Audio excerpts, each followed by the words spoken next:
Muchas gracias al contador público Jorge Valdés Valencia por su intervención. Sin lugar a dudas, importantes recomendaciones, importantes propuestas, y que, como lo mencionaba al inicio de nuestra sesión, la Academia Chihuahuense está ocupada en el estudio de las disposiciones fiscales, dispuestos también a hacer propuestas y a ser trascendentes en la creación de las disposiciones jurídicas que regulan el ámbito tributario. Concluiríamos así con nuestro segundo bloque, en donde tuvieron participación 3 conferencistas asociados de nuestra academia. Pasamos ahora a nuestro tercer bloque, que es una mesa de análisis de los principales temas que estamos viendo y que vimos el día de hoy en nuestro evento denominado Retos y Oportunidades en el ámbito penal tributario. Aquí tenemos, a mi costado están nuestros compañeros, que les voy a pedir que cuando no estén en el uso de la palabra, usar su cubrebocas, porque no obstante que estemos en la sana distancia, queremos prevenir cualquier situación al respecto y además dar ejemplo. Cuando estemos conversando, quitaremos nuestro cubrebocas. Quiero explicarles cómo va a ser este tercer evento de la Academia Chihuahuense, cómo va a ser este tercer bloque de esta mesa de análisis. Vamos a dividirla en 3 sesiones. La primera sesión va a ser comentarios de cada uno de nuestros panelistas, en los cuales me incluyo, respecto del tema que nos expuso el Procurador Fiscal de la Federación, comentarios relacionados con la defraudación fiscal, y cada uno expondrá puntos de vista y opiniones al respecto. Una segunda ronda, nuestros compañeros intercambiaremos opiniones respecto de cada una de las conferencias que presentaron los compañeros, dando respuesta también a algunos de los comentarios y observaciones que hemos estado recibiendo. Y un último tercer bloque en donde cerraremos con los comentarios señalando las principales conclusiones que hemos abordado después de desarrollar nuestro evento denominado Retos y Oportunidades en el ámbito penal tributario. Cada uno de los participantes contaremos con alrededor de 2 a 3 minutos para exponer nuestras opiniones y para externar cuáles son las conclusiones que hemos llegado después del desarrollo de este evento. Así, doy formalmente inicio a esta mesa de análisis entre los 4 conferencistas que estamos el día de hoy. La primera pregunta y comentario quiero dirigirla al contador público Rodolfo Landa Parra, y voy a hacer un breve análisis. Hemos estado hablando de la defraudación fiscal. Tomé algunos apuntes de los comentarios que hizo el procurador. Destaca una problemática importante, destaca que hay una evasión fiscal de 500,000 millones de pesos al año. Estamos hablando 5 veces el presupuesto del estado de Chihuahua. Son cifras alarmantes y son cifras preocupantes. En México es uno de los países con más baja recaudación, y lo comentaba Rodolfo, apenas con un 16% del Producto Interno Bruto. Si subiéramos ese porcentaje en un 4%, estaríamos hablando del 25% más de los ingresos que se obtuvieran en el país. Mencionaba el procurador también temas importantes, que en el año 2014 existieron condonaciones por más de 4,000 millones de pesos. Condonaciones que nos exponía eran dirigidas a empresas grandes, consorcios grandes, que prácticamente esos 400,000 millones de pesos estaban distribuidos en 17 empresas. El fraude fiscal del que estamos hablando y que tratamos también en esta tarde, no solamente ha sido para evadir el pago de impuestos, sino también ha sido para sacar y extraer recursos públicos con los que el Estado debe de destinarlos para los fines a los cuales fue creado, para obras, para destinarlos a las familias mexicanas, para el desarrollo y bienestar, para el crecimiento nacional. Sin embargo, este esquema de defraudación fiscal pues no solamente ha sido utilizado evadiendo el pago de impuestos, sino ha sido utilizado para extraer recursos públicos del Estado. Y en Chihuahua hemos sido testigos de eso. En México entra en vigor, lo comentaba el procurador, en México entra en vigor la reforma fiscal penal, una reforma que causó controversia y donde se modificaron 5 leyes: el Código Fiscal de la Federación, Ley de Seguridad Nacional, Ley de Defraudación Fiscal, Código Nacional de Procedimientos Penales y, entre otras, se implementa disposiciones que crearon mucha inquietud, como una prisión preventiva tratándose de factureras, por así llamarlos, aquellas empresas que facturan operaciones que no se llevan a cabo y que solamente se documentan cuando rebasen 7.8 millones de pesos. También algo similar sucedió con el delito de defraudación fiscal y defraudación fiscal equiparada, una reforma que comentamos en la Academia Chihuahuense de Estudios Fiscales a inicios de este año y que generó controversia y sigue generando. Ahora, en base a esa reforma, voy a dar datos duros que también nos proporcionó el procurador y que ha proporcionado el propio Servicio de Administración Tributaria.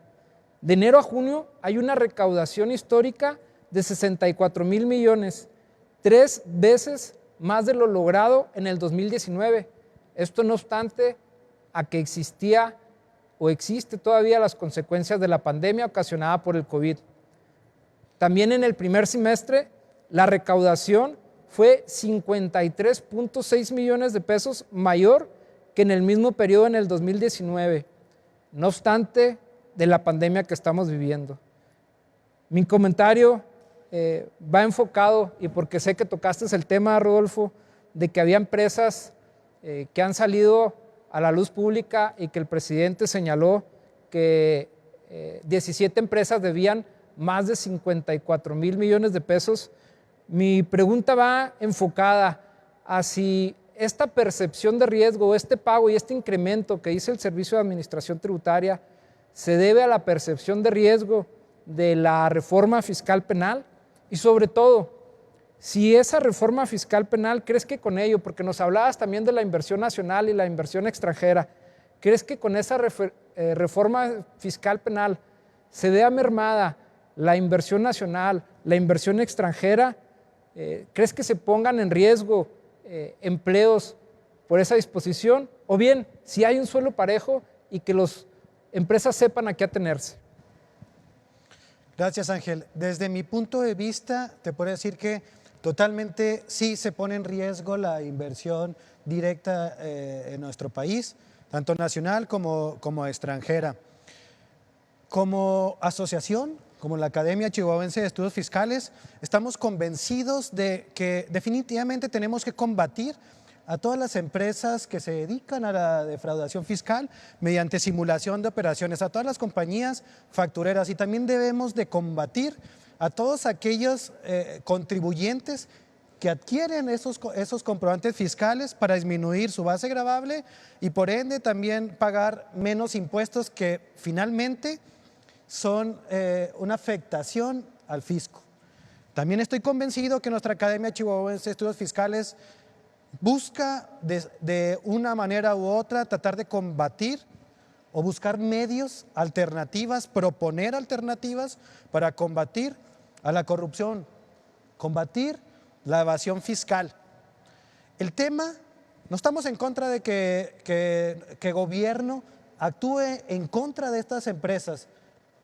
Estoy convencido que ninguno de los que estamos aquí como panelistas te va a decir de que no se realice eso.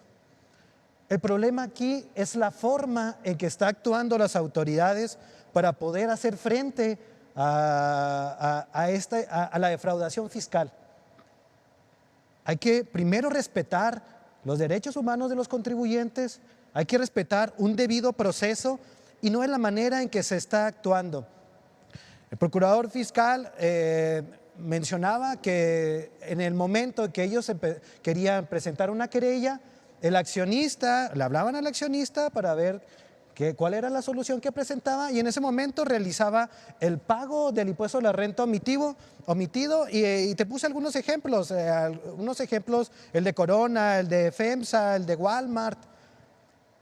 Tú como empresa internacional o empresa multinacional, lo que menos quieres es tener una mancha en tu inversión en cualquier país. ¿Por qué? Porque esa información no solo se queda en nuestro país, sino se informa ante la bolsa de valores de posiblemente no solo de México, sino de Estados Unidos o sepa tú de cuál otras empresas. Si esas empresas son atacadas o informadas de que que han adquirido comprobantes y por lo tanto han representado un delito penal, las pérdidas multimillonarias que esas empresas estarían recibiendo por el puro hecho de que aparezca incluso en un periódico son mucho mayores que el impuesto a la renta que estarían haciendo frente. Entonces, con las manos en la bolsa te podría decir las maneras en que se está haciendo el cobro del pago de impuesto a la renta a estas empresas multinacionales definitivamente no es lo correcto. Ahora bien, también las facultades que se le está otorgando al SAT de que a su discreción, en base a su criterio, puedan decir de que si realmente se simuló una operación o no, porque prácticamente la facultad la tienen ellos y por lo tanto, en este caso, considerarlo como no deducible, creo que la afectación está haciendo no solo a las compañías factureras, sino a compañías que realmente hacemos operaciones normales y que por criterio del SAT, porque así está, a criterio del SAT, pueden decidir si se simuló o no la operación. Señores, no todos compramos facturas, no todos nos dedicamos a la venta de facturas. Hay empresas sanas, hay empresas buenas. No quieras tratar autoridades fiscales, Procuraduría Fiscal, Unidad de Inteligencia Financiera, a todos con la punta del zapato, como si todos fuésemos defraudadores fiscales. Muchas gracias, Rodolfo. Efectivamente, y la Academia Chihuahuense de Estudios Fiscales siempre tendrá una cultura al cumplimiento de las obligaciones fiscales, una cultura de estudio de esas disposiciones fiscales y siempre estaremos enfocados a combatir o a señalar cuando existe una defraudación fiscal o una evasión al fisco. Señor Nevares o el doctor Nevares, su participación fue muy importante y me llamó mucho la atención porque nos mencionaba que hay que tener una adecuada información financiera para saber dónde y cuándo continuar con nuestro negocio, pero también nos señalaba que esa información financiera nos sirve para saber dónde y cuándo concluir el negocio con los costos más bajos. Para enlazar el tema con lo que estamos viendo de defraudación fiscal, mencionaba también en su presentación que las empresas que te ascienden deben tener conocimiento y manejo de su negocio, optimizar tecnologías, optimizar información.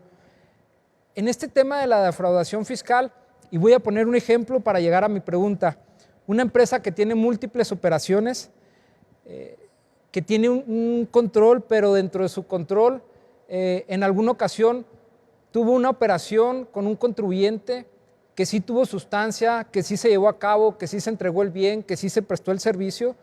Sin embargo, ese contribuyente 2 o 3 años sale publicado en la lista del 69B como una empresa facturadora o una persona que realiza esas actividades de facturación. ¿Qué controles debe tener una empresa para poder evitar este tipo de situaciones? El procurador fiscal decía que la actuación del Servicio de Administración Tributaria, en este caso, ha sido en dar oportunidad al contribuyente de 3 meses para que autocorrija su situación fiscal y que si después de esos 3 meses no lo realiza, pues va a iniciar sus facultades de comprobación. Pero ¿qué consejos le podemos realizar a una empresa socialmente responsable, una empresa sana que por una circunstancia tuvo para evitar dentro de sus controles tener operaciones de este tipo y que después de 1 o 2 años vayan a tener este tipo de contingencias. Sí, claro. Bueno, yo creo que, como comentaba en la plática, lo que necesitamos en este país son empresas socialmente responsables que creen empleos formales, ya que eso pues, no solamente genera riqueza al país, se pagan impuestos, sino que el empleo ahorita es lo que más necesitamos y empresas son las que dan los empleos. El país camina, funciona con base en los recursos fiscales. ¿Quién aporta los recursos fiscales? Las empresas. ¿Qué le toca al gobierno? Administrar, combatir la evasión fiscal. Creo que lo están haciendo bien. Creo que estas medidas pueden parecer excesivas, algunos le llaman terroristas, pero yo creo que era necesario una reforma importante, relevante, porque la verdad la venta de facturas era algo tolerado, era algo que se veía como algo normal y la cultura que debemos de tener debe de cambiar. No puede ser que queramos un país honesto, un país de primer mundo y lo primero que hacemos es transar. ¿Transar con qué? Con facturas falsas, no pagando impuestos, no haciendo o no rindiendo cuentas a los accionistas, etcétera. Y decía un expresidente de México, el mayor problema en este país es la impunidad. Y no solo estamos hablando de los delitos fiscales, estamos hablando de todo tipo de delitos. Entonces, yo creo que sí se necesita una reforma fiscal integral. Creo que el SAT está haciendo su función, está haciendo su trabajo, están recaudando más de lo que se había recaudado en otros años sin aumentar impuestos. Tenemos muchas leyes, el problema es que la mayoría de ellas no se aplican. Me ha tocado participar en algunos asuntos como síndico, en asuntos de concurso mercantil, donde tenemos el problema de que los asuntos donde una empresa quiere continuar sus actividades o bien quiere pagar a sus acreedores y terminar con la empresa, juicios que tienen más de 5 o 10 años. Este en particular, más de 15 años. Entonces, tenemos que hacer una reforma importante donde tengamos esa percepción de que es necesario pagar impuestos, no podemos caer en delitos y si todos actuamos de esa manera, pues lógicamente que este país será otro. Pero sí, volviendo a tu pregunta, me desvié un poco del tema, pero yo creo que una empresa que hace sus actividades o sus controles o todo está dentro del marco legal y no cae en esas situaciones, porque una empresa socialmente responsable difícilmente comprará facturas. Hay empresarios que no han caído en eso, afortunadamente pueden ser muchos en dinero, pero afortunadamente creo que los empresarios honestos, que pagan sus impuestos en tiempo, que no tienen problemas, son la gran mayoría. Por eso mi conferencia iba en ese sentido. ¿Qué necesitamos en ese país? Empresas socialmente responsables que contribuyan y de parte del gobierno, así como están actuando contra la evasión fiscal, de parte del gobierno también que promuevan la creación de empleo, la creación de riqueza, que apoyen a los emprendedores, que impartan cultura financiera, cultura fiscal, que los pequeños negocios no los inviten a ser formales diciéndoles que está el RIF. Eso no sirve de gran cosa. Hay que impulsar la creatividad, la generación de empresas, la generación de empleos y todos actuar dentro del marco legal. De otra manera, pues seguimos con la impunidad total, los juzgados colapsados, los impartidores de justicia atrasados y todo esto camina demasiado lento y los recursos públicos que bien decían ahorita que deberían de ser pues para infraestructura, educación, seguridad, tener un mejor país, se van en cuestiones que no tienen nada que ver con la infraestructura, ni con mejorar el país, ni con la eficiencia. Entonces el gobierno debe de actuar para lo que está. ¿Qué tiene que hacer el gobierno? ¿Qué debería hacer? Y en todos los niveles, no solo el gobierno federal. Cuidar los recursos públicos, gastarlos con eficiencia y pues no estar tirando el dinero en cuestiones que no tienen nada que ver con el desarrollo del país.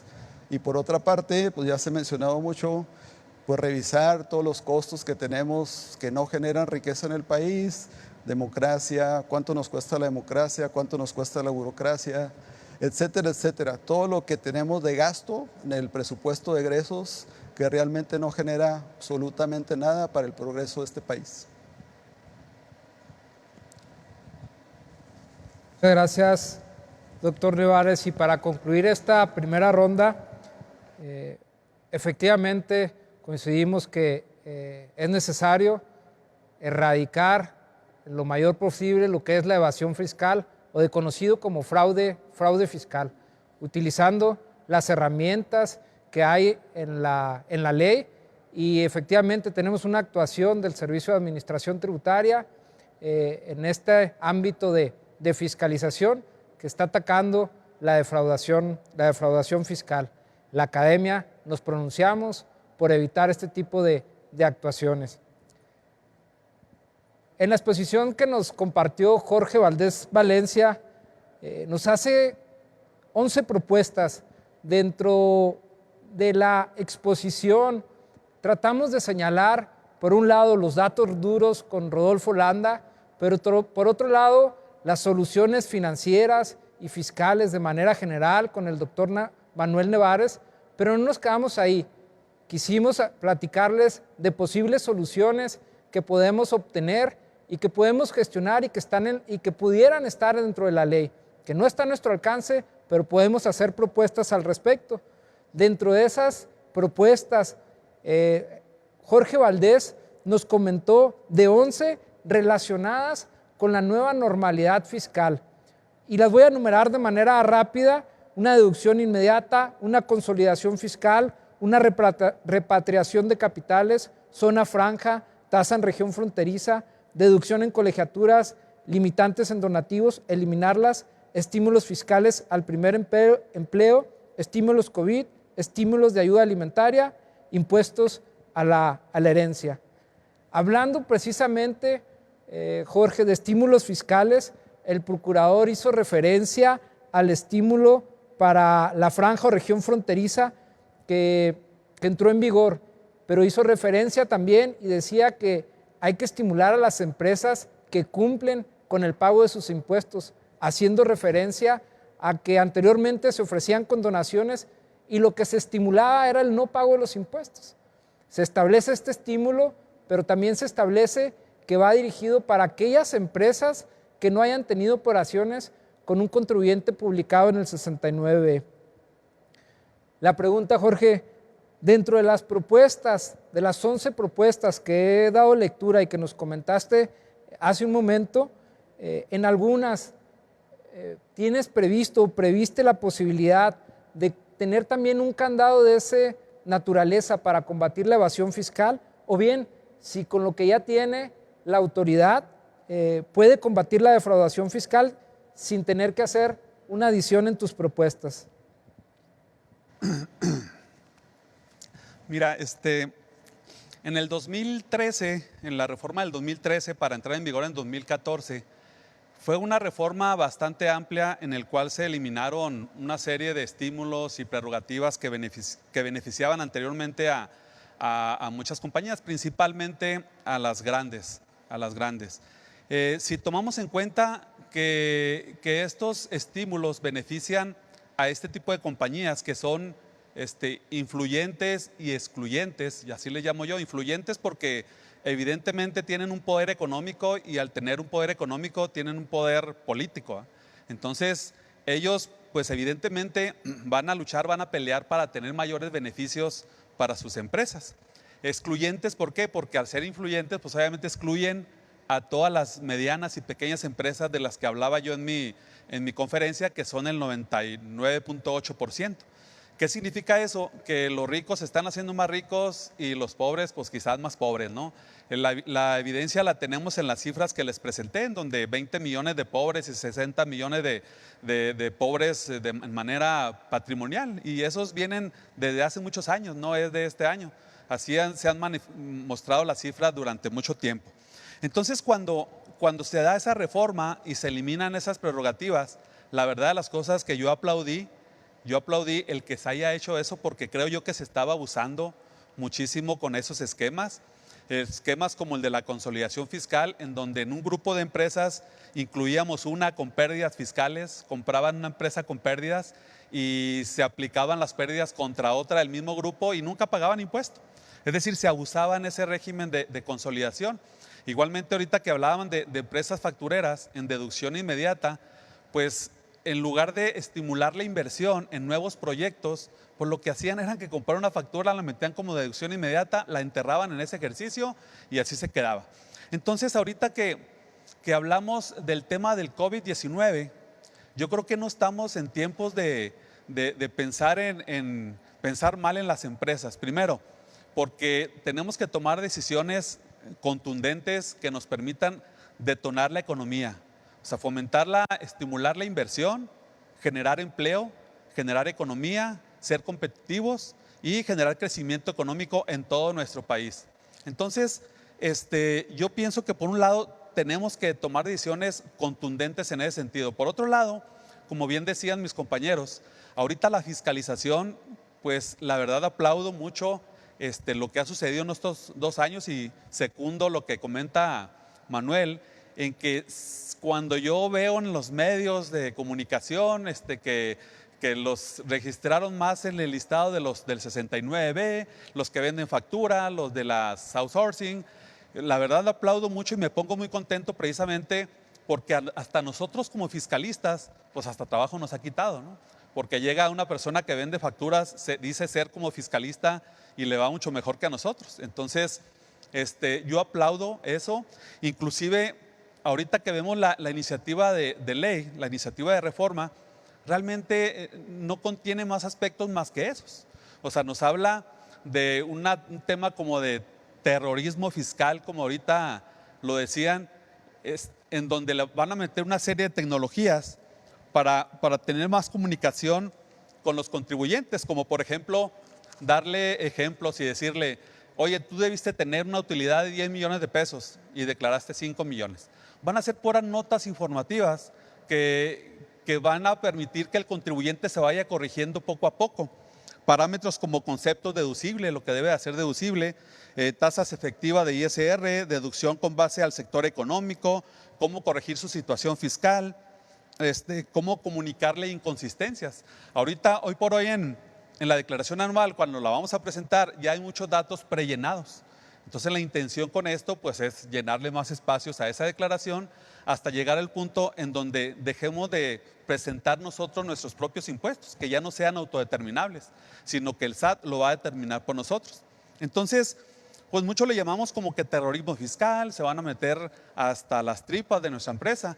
Pues finalmente, si estamos bien, pues no tenemos nada de qué preocuparnos. Si estamos mal, pues evidentemente sí nos va a crear mucho pánico. Y también se habla en la iniciativa de ley de algunos temas como vigilancia de las fusiones y escisiones, vigilancia de la amortización de pérdidas, por lo que decía ahorita, ¿no? Que se compran empresas con pérdidas, devoluciones apócrifas de impuestos, comprobantes fiscales de operaciones simuladas, dictámenes fiscales apócrifos, acuerdos conclusivos que lo único que hacen es darle efectos, tácticas dilativas, nada más para recorrer un poquito el trabajo de la fiscalización, precio de transferencia y otro tipo de aspectos que tienen el propósito de fiscalizar. Entonces, si presumimos que estamos cerrando las puertas en materia fiscal, ¿por qué no abrir las puertas a esos estímulos fiscales debidamente fiscalizados para que puedan detonar la economía y ayudar un poquito a lo que estamos sufriendo ahorita por la pandemia? Y no esperarnos a la reforma fiscal del 2021, ¿verdad? Que sea ya a partir de este mes de septiembre, inclusive como se ha hecho otros años de manera retroactiva, que ya nos tocó en el año 2015, en donde la deducción inmediata aplicó de manera retroactiva. ¿Por qué no hacerlo, verdad? Entonces, yo pienso que puede caminar alguno de estas propuestas. Muchas gracias, contador. Efectivamente, creo que algunas de las propuestas que nos mencionaste resultan bastante interesantes. Me llama la atención que no mencionaste también el tema de compensación universal y que es un tema que sí mencionó el procurador y que dijo que ese esquema lo habían estado utilizando factureras para pedir devoluciones de impuestos simuladas cuando en realidad no tenían derecho a ella. Pero bueno, se queda ahí en ese estímulo. Para cerrar este tema o este bloque que nos enlazamos con el tema del Procurador Fiscal de la Federación, considero que si bien es cierto, este tema no es nuevo, ya tiene mucho tiempo. La jefa del SAT hablaba de 10 años atrás, creo que incluso más podemos hablar desde que existía la venta de facturas, pero con el tiempo no existían en su momento las disposiciones fiscales para atacarlos de manera frontal. En 2014 fue un parteaguas en donde se establecieron ciertos procedimientos como el artículo 69B, la cancelación de certificados de sellos digitales, una modificación al delito de compraventa de facturas. Sin embargo, se quedó en lo formal, hasta esa etapa. Llega hasta el 2019, en donde se establece una reforma fiscal penal que sin duda va a seguir generando inquietudes. El ataque frontal a las compraventas de facturas, como lo estamos mencionando y como lo hemos dicho, debe ser cierto. Ese ataque perderá legitimidad cuando se violen derechos humanos. No obstante, reafirmo, la posición de la academia es una posición de cultura al cumplimiento de las disposiciones fiscales. La posición de los asociados es ayudar a la interpretación y mejor cumplimiento de esas disposiciones. Con eso cierro el primer bloque de esta mesa de análisis que estuvo relacionado con el tema que impartió el Procurador Fiscal de la Federación. Y hablo y doy inicio a una segunda parte. En esta estaremos discutiendo y contestando algunas de las preguntas, ahora sí específicas del tema o de su ponencia que nos compartieron el día de hoy. Inicio con Rodolfo Landa Parra. Rodolfo, el paquete económico que vimos ahora en este mes de septiembre viene muy optimista. Algunos dicen que viene optimista hasta la irresponsabilidad, pues en 2020 se habla que la economía mexicana va a perder alrededor del 8%, otros hablan del 10% o incluso más en un porcentaje mayor. Sin embargo, la Secretaría de Hacienda y Crédito Público dice que subiremos de ese fondo hasta un crecimiento del 4.6%, similar o más que Estados Unidos y Alemania. La pregunta, ¿cuál es tu opinión al respecto? ¿Es un presupuesto optimista a grado de llegar a una irresponsabilidad? Mira, definitivamente vemos un paquete económico con cuentas alegres. Es importante aclararle aquí al público que el presupuesto de egresos de la Federación debe ser aprobado por la Cámara de Diputados a más tardar el 15 de noviembre. La Ley de Ingresos de la Federación debe ser aprobada por la Cámara de Senadores a más tardar el 31 de octubre, es decir, todavía no tenemos las cifras o datos finales o los ajustes finales. Sin embargo, desde mi punto de vista, creo que se elaboró un presupuesto de egresos y la verdad es que no culpo a los funcionarios públicos que arrastraron el lápiz hasta el último momento para poder entregar por parte de la Secretaría de Hacienda y de Crédito Público a la Cámara de Diputados el presupuesto de egresos de la Federación, pero creo desde mi punto de vista que fue un presupuesto de egresos desafortunadamente muy irresponsable.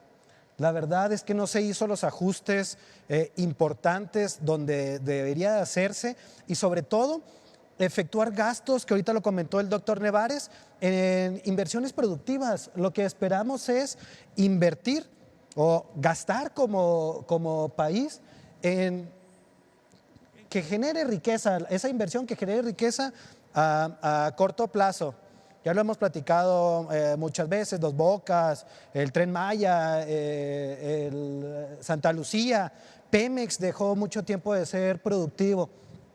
Invertirle más gasto a esto, desafortunadamente lo que está haciendo es elaborar un presupuesto de egresos. Podríamos voltear a verlo y no tenemos ninguna partida por el tema de COVID. Hablábamos ahorita que si quisiéramos algún estímulo fiscal, que ya lo comentó Jorge Valdés, no lo hay.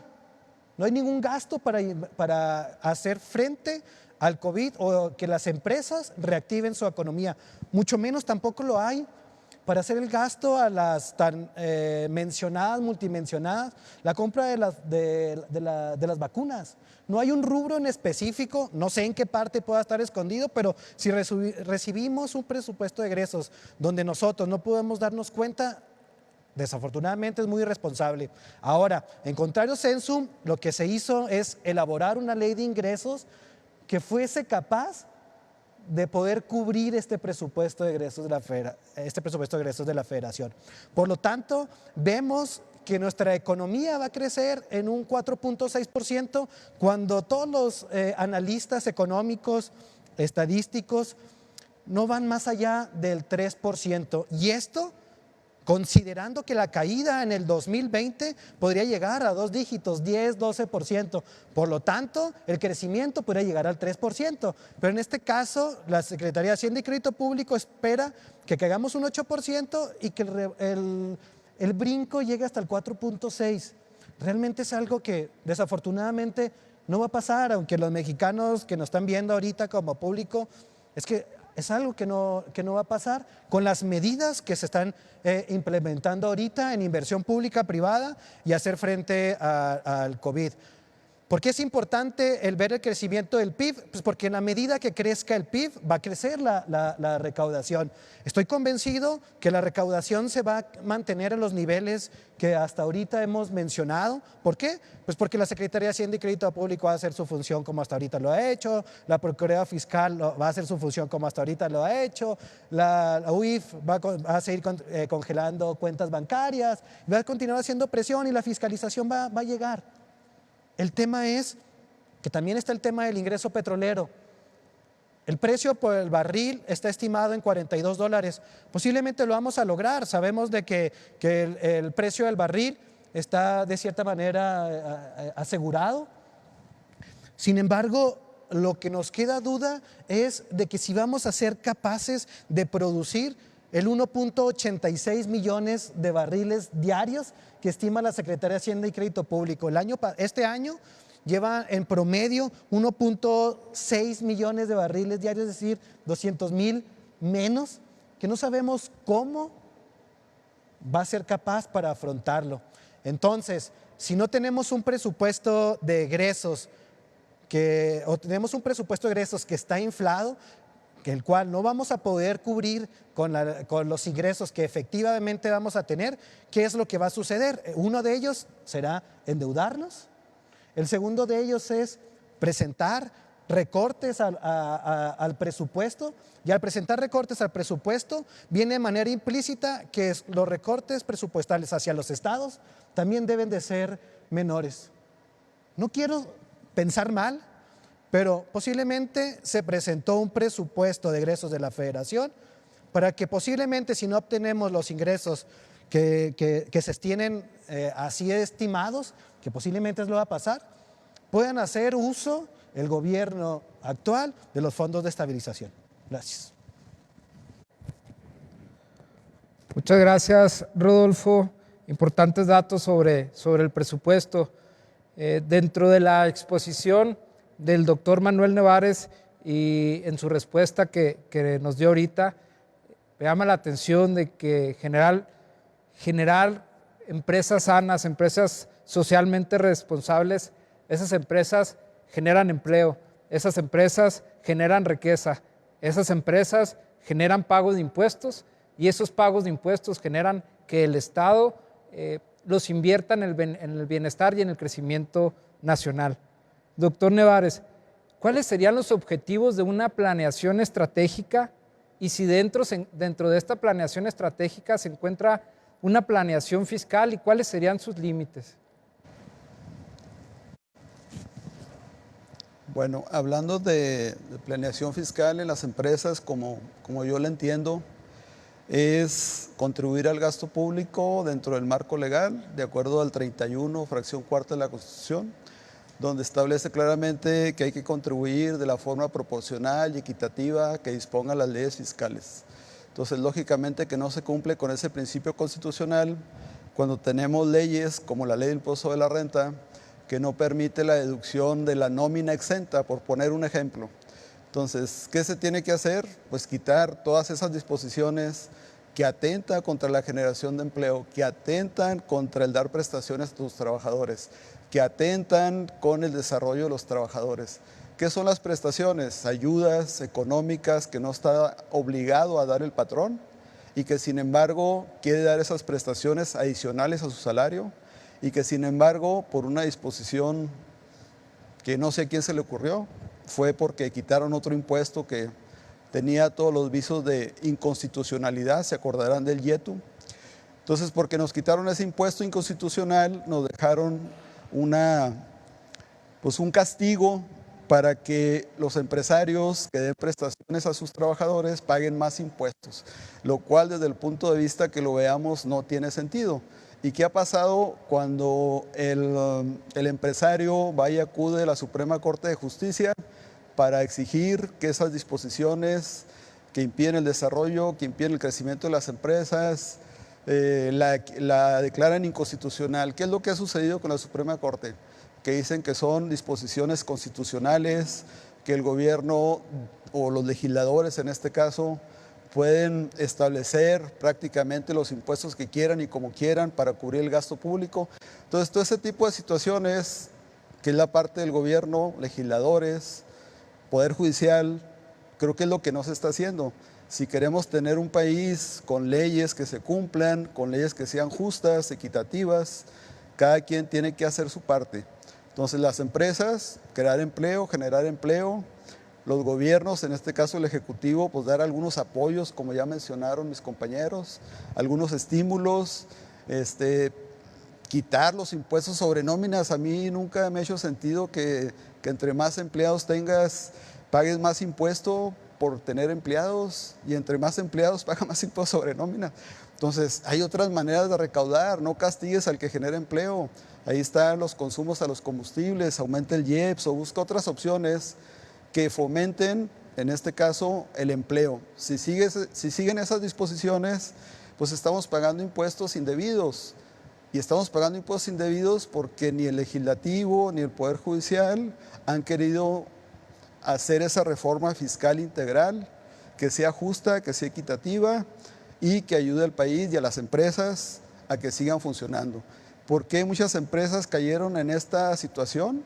Desde mi punto de vista, primero que nada, pues hay que tenerlo muy en cuenta, es falta de moral tributaria, codicia, avaricia, como quieran llamarle, pero finalmente el pagar impuestos se vuelve un deber de carácter moral, porque es contribuir y tiene su carácter también de solidaridad, como lo decía Jorge, con los que menos tienen. Entonces, si no pagamos impuestos, pues lógicamente que esto sigue igual.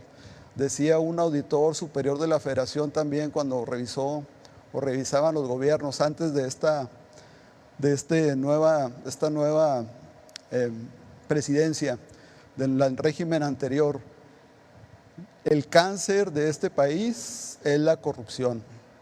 Y estamos hablando de la corrupción pública, pero también las facturas es corrupción privada. Entonces, si no acabamos con la corrupción, si no acabamos con la impunidad, pues por muchas leyes que tengamos y muchas disposiciones que tuviéramos, esto va a seguir exactamente igual. Y luego el Poder Judicial, comentábamos que pues no actúa y no dice claramente por qué si una ley es justa o no es justa, simplemente muchos ejemplos donde impuestos que son claramente injustos, inconstitucionales, los han declarado justos y constitucionales. Entonces creo que es todo lo que se tiene que revisar, se tienen muchas cosas que mejorar. Y de parte del empresario, pues lógicamente buscar cumplir con las leyes fiscales, contribuir y generar empleos bien pagados y dentro del marco legal. Muchas gracias, doctor.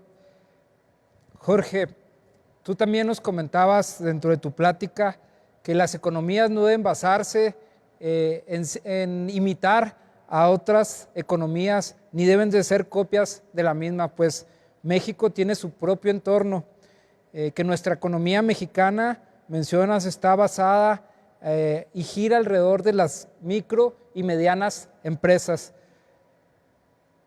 ¿Sabemos cuál ha sido el impacto contable y fiscal en estas empresas por la contención sanitaria del COVID?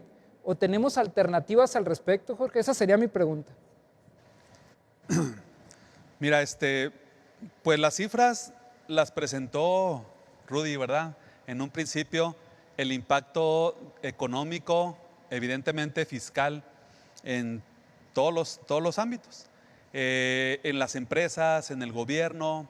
Evidentemente, si las empresas no venden, pues no compran, no tienen gastos, no contratan personal, no hay retención de impuestos, no hay COFIN, no reparten dividendos. Entonces es todo un círculo vicioso, un círculo afectado por este tema de la pandemia en todos los ámbitos, desde el más grande hasta el más chiquito, desde las grandes empresas hasta las MIPYMES que comentábamos ahorita. Entonces la afectación ha sido de manera muy general, y si nos vamos específicamente a alguna de las empresas, la que sea, pues ha sufrido temas, por ejemplo, en cuentas por cobrar y cuentas por pagar, ¿sí? Sus clientes al no vender, pues no pueden pagar, por lo tanto mi cartera se ve incrementada, y yo como no cobro, pues evidentemente mis pasivos se incrementan. Por un lado voy a tener cuentas incobrables y por otro lado voy a tener cuentas impagables. Nuestros activos se están depreciando, ¿sí? Se están haciendo obsoletos. ¿Por qué? Porque no están produciendo. Entonces tenemos un costo instalado que no nos está generando ingresos. El personal, se está despidiendo el personal, no hay retenciones de impuestos. Tenemos, por ejemplo, en la cuenta de utilidad fiscal neta, que es la que incluye las utilidades que ya pagaron impuestos en años anteriores. Si las empresas no tienen utilidades, evidentemente pues no van a poder repartir dividendos a los accionistas. Y si no se reparten dividendos, pues no va a haber inversión. Entonces otra vez regresamos al mismo punto. Entonces, pues ¿qué se tiene que hacer aquí? El punto medular es la inversión. Si una empresa invierte en maquinaria, en construcción, se va en cascada. Se va en cascada, y no estamos hablando nada más de las empresas, sino que a nivel nacional y a nivel gobierno. ¿Por qué? Porque si se va en cascada va a haber más ventas, más producción, más empleo, más riqueza, y eso conlleva pues obviamente el pago de impuestos. El gobierno va a recaudar más, va a administrar sus impuestos, va a poder apoyar más a las economías vulnerables. Entonces sí es muy importante el tema de la inversión, y por eso yo insistí en mis propuestas que regresemos al tema de esas inversiones, al tema de la deducción inmediata, al tema de la consolidación. Ahí es donde está el punto. Y debo de aclarar que no son estímulos que permiten dejar de pagar impuestos a las empresas, son simplemente estímulos que permiten salir del hoyo, salir del atolladero en donde nos encontramos ahorita por el COVID, en donde nos permite respirar temporalmente con ese tipo de esquemas. Por ejemplo, la deducción inmediata pues es simplemente diferir el pago del impuesto. O sea, yo ahorita compro la maquinaria, la deduzco en forma inmediata, dejo de pagar el impuesto en este ejercicio, pero posteriormente lo voy a tener que pagar. Entonces nada más nos sirve como diferimiento del pago del impuesto. Y algunos de los otros esquemas que yo estuve proponiendo, pues es lo mismo, es nada más darle un respiro a las empresas chicas y medianas, pero no establecer estímulos nada más para las empresas grandes. Por ejemplo, la deducción inmediata que existió hasta el 2018 era para contribuyentes que tenían ingresos de arriba de 100 millones de pesos. Pues ¿dónde dejan a las pymes, no? A los MIPYMES. O sea, están básicamente dándoles el estímulo a este 0.2% a las empresas de las que estamos hablando. Entonces, que se abra la deducción inmediata a todas las empresas. Inclusive, sabemos que en México la producción de automóviles pues es un detonante de la economía, y los automóviles no pueden aplicar deducción inmediata.